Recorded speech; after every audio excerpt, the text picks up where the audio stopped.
Coffee. ರೀ ಸುಳ್ಳಕ್ಕ, ನಾನು coffee ಕೊಡ್ತೀನಿ. ರೀ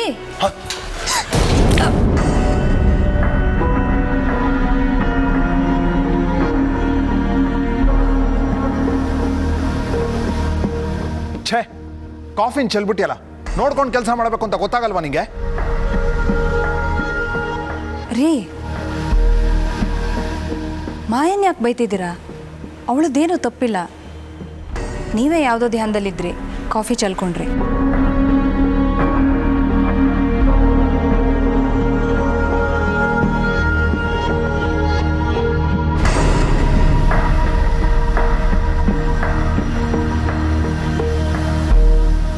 ಸಾರಿ.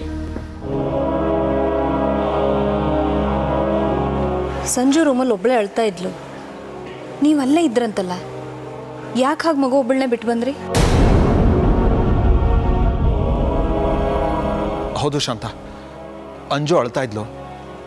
ನಂಗೆ ಯಾಕೋ ಸಿಕ್ಕಾಪಟ್ಟೆ ತಲೆನೋವ್ತಾ ಇತ್ತು, ಹಾಗೆ ಬಂದ್ಬಿಟ್ಟೆ. ನೀನು ಅವಳನ್ನ ಒಬ್ಳನ್ನೇ ಬಿಟ್ಟು ಬಂದ್ಯಾ? ಇಲ್ಲ, ಅವಳ ಜೊತೆಗೆ ವಿದ್ಯಾ ಇದ್ದಾಳೆ. ಹಾಂ,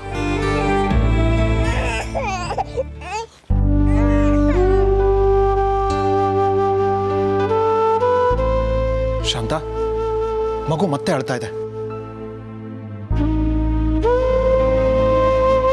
ಮಾಯಾ, ಏನು ನೋಡ್ತಾ ನಿಂತಿದ್ಯಾ? ಮಗುನ ಸ್ವಲ್ಪ ಆಚೆ ಕರ್ಕೊಂಡು ಹೋಗಿ ಸಮಾಧಾನ ಮಾಡ.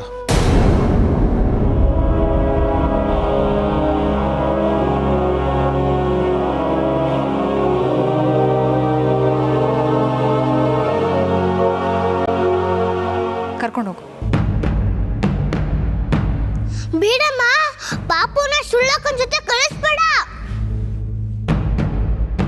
ಸುಳ್ಳಕ್ಕ, ಇರು, ನಾನು ಬರ್ತೀನಿ.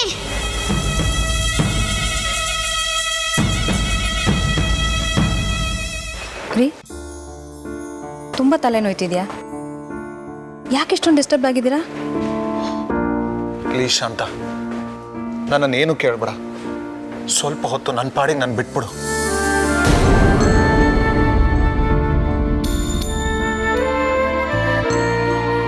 ಯಾಕೋ ಅವ್ರು ಬೆಳಗ್ಗಿಂದ ಒಂಥರ ಇದ್ದಾರಲ್ಲ, ಏನಾಗಿರ್ಬೋದು? ಆಫೀಸಲ್ಲಿ ಏನಾದರೂ ಆಯ್ತಾ? ಆಮೇಲೆ ಕೇಳ್ತೀನಿ.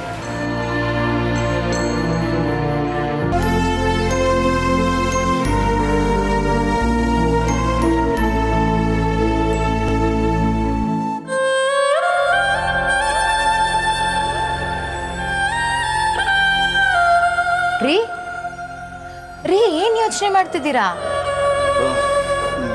ಏನಿಲ್ಲ. ನಿಮ್ಮನ್ನು ನೋಡಿದ್ರೇ ಗೊತ್ತಾಗುತ್ತೆ, ಏನೋ ತುಂಬ ಸೀರಿಯಸ್ ಆಗಿ ಯೋಚನೆ ಮಾಡ್ತಾ ಇದ್ದೀರಾ ಅಂತ. ಏನು ಅಂತ ಹೇಳ್ಬಾರ್ದಾ?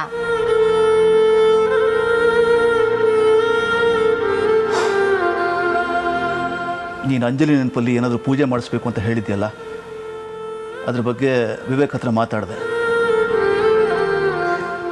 ಹೌದಾ? ಏನಂದ ವಿವೇಕು? ಪೂಜೆ ಯಾವಾಗ ಇಟ್ಕೊಳ್ಳೋಣ ಅಂತ ಹೇಳ್ದ?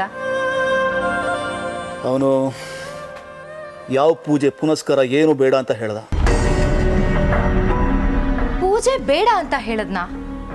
ಯಾಕಂತೆ? ಅಂಜಲಿ ಅಪ್ಪ ಅಮ್ಮನೇ ಪೂಜೆ ಬೇಡ ಅಂತ ಹೇಳಿದ್ರೆ ಅದನ್ನ ನಾವು ಮಾಡ್ಸಕ್ಕಾಗತ್ತಾ?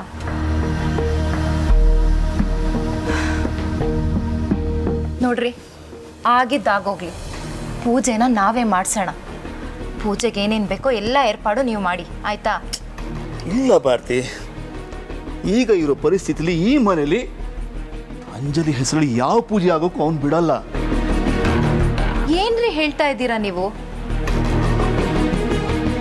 ಅವನಿಗೇನೋ ಪೂಜೆ ಮಾಡೋದಕ್ಕೆ ಹಿಂಸೆ ಅಥವಾ ಮುಜುಗರ ಇರಬಹುದು, ಹಾಗಂತ ಪೂಜೆನೇ ಮಾಡದೇ ಇರೋಕ್ಕಾಗತ್ತಾ?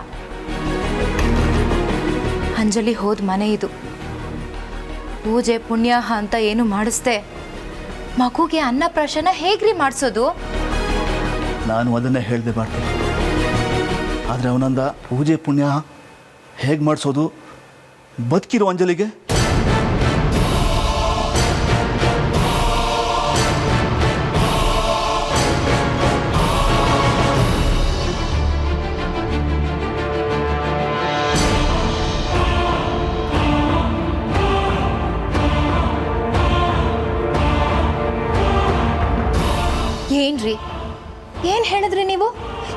ಹಾಗಂದ್ರೆ ಅಂದರೆ ನಮ್ಮ ಮಂಜು ಬದುಕಿದಾಳಂತೆ. ರೀ, ಶಾಂತನ ತಲೆಗೆ ಭ್ರಮೆ ಹತ್ತಿತ್ತು, ಆದರೆ ವಿವೇಕನ ತಲೆ ಪೂರ್ತಿ ಕೆಟ್ಟು ಹೋಗಿದೆ ಅನ್ಸುತ್ತೆ. ಭಾರತಿ, ಅವನ ಬಗ್ಗೆ ಅಷ್ಟು ಹಗುರವಾಗಿ ಮಾತಾಡಬೇಡ. ಅದು ಅವನು ಹೇಳ್ತಿರೋ ಮಾತಲ್ಲ, ಅವಧಾನಿಗಳು ಹೇಳ್ತಿರೋ ಮಾತು. ರೀ, ಸತ್ಯ ನಮ್ಮ ಕಣ್ಮುಂದೆನೇ ಇದೆ. ಅಂಜು ನಮ್ಮ ಕಣ್ಮುಂದೆನೇ ಸತ್ತು ಹೋದ್ಲು ಅಂಥವಳು ಬದುಕಿದಾಳೆ ಅಂದರೆ ಹೇಗ್ರಿ?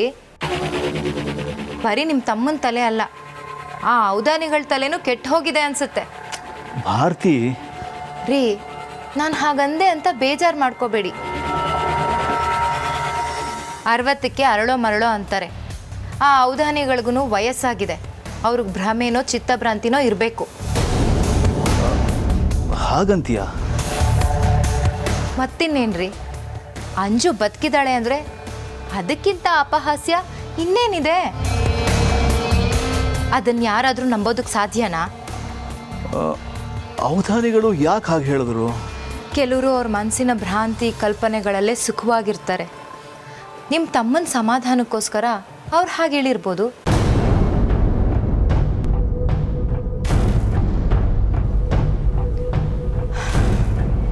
ಆಯಿತು, ಅಂಜಲಿ ಬದುಕಿದ್ದಾಳೆ ಅಂತಲೇ ಇಟ್ಕೊಳ್ಳಿ.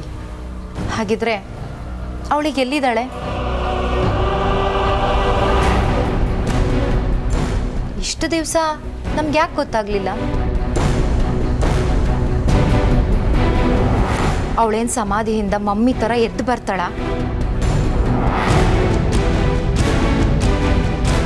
ಇದೆಲ್ಲ ಹುಚ್ಚಲ್ವೇನ್ರಿ?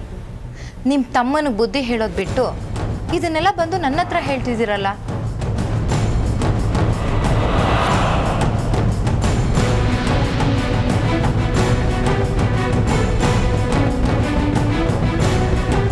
ನೋಡಿ, ನಾವು ತುಂಬ ಪ್ರೀತಿಸೋ ವ್ಯಕ್ತಿಗಳ ಪ್ರಭಾವ ಹೆಚ್ಚಾದಷ್ಟು ಅವ್ರು ನಮ್ಮ ಜೊತೆನೇ ಬದುಕಿದ್ದಾರೆ ಅನಿಸುತ್ತೆ.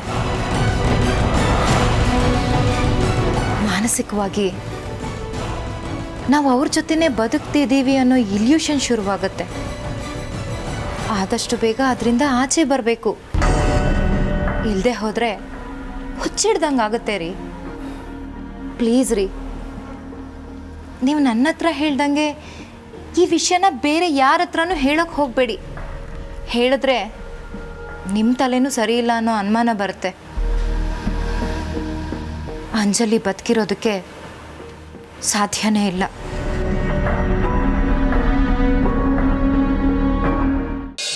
ಇದೇ ಸರಿಯಾದ ಸಮಯ. ಔಷಧಿನ ಇದ್ರೊಳಗೆ ಹಾಕ್ಬಿಟ್ಟು ಮಗುಗೆ ಕುಡಿಸ್ಬಿಟ್ರೆ ನಾಳೆವರೆಗೂ ತುಟ್ಟಕ್ಕೆ ಪಿಟ್ಟಕ್ಕೆ ಅನ್ನಲ್ಲ. ಆ ಶಿವಗೆ ಫೋನ್ ಮಾಡಿದ್ರೆ ಇವತ್ತು ರಾತ್ರಿನೇ ಮಗುನ ಸಾಗಿಸ್ಬಿಡ್ಬೋದು.